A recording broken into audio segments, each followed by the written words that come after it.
Le Point Bourse vous est présenté par Bourse Direct.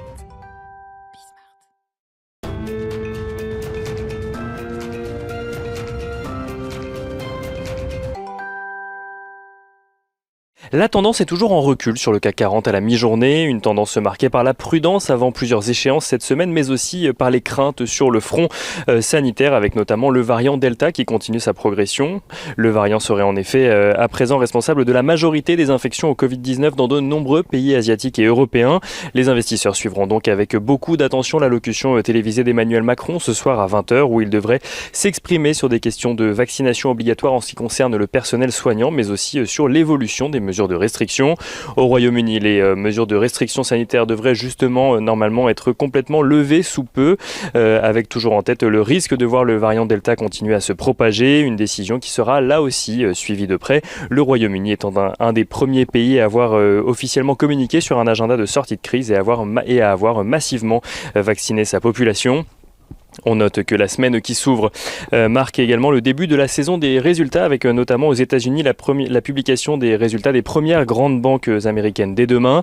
De manière générale, les résultats sont encore attendus en forte hausse sur le deuxième trimestre après un premier trimestre déjà très bon. Selon les données définitives, les résultats des entreprises du S&P 500 sont attendus en progression de près de 66% sur un an. L'inflation américaine sera également au centre de l'attention cette semaine, avec la publication donc de l'indice des prix à la consommation demain pour le mois de juin, après la progression de 5% constatée au mois de mai. Et les investisseurs ont également pu suivre ce week-end l'accord trouvé au sein du G20 des finances pour la mise en place d'une réforme fiscale à l'échelle mondiale dès 2023. Les deux piliers de la réforme sont toujours les mêmes, à la suite donc du G7, mais aussi de la décision à la presque unanimité au sein de l'OCDE, à savoir une imposition de 15% minimum pour les multinationales et une redistribution d'une partie des recettes fiscales en fonction des pays où le chiffre d'affaires a été réalisé. Prochaine étape à présent, l'accord formel entre les chefs d'État du G20 cette fois-ci.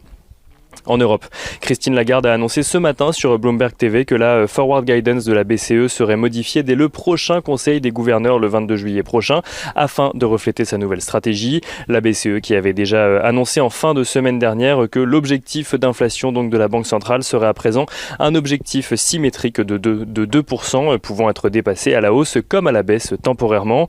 On regarde rapidement à présent du côté obligataire le taux à 10 ans aux États-Unis qui est à 1,33% ce matin, tandis que l'OAT à 10 ans en France est à 0,04%.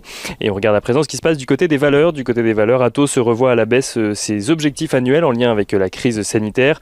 Atos qui vise désormais un chiffre d'affaires stable sur l'année 2021 contre une croissance de 3,5% selon ses précédentes estimations. JC Decaux voit la banque JP Morgan passer de neutre à surperformance sur le titre avec un objectif de cours qui passe de 26 à 29 euros.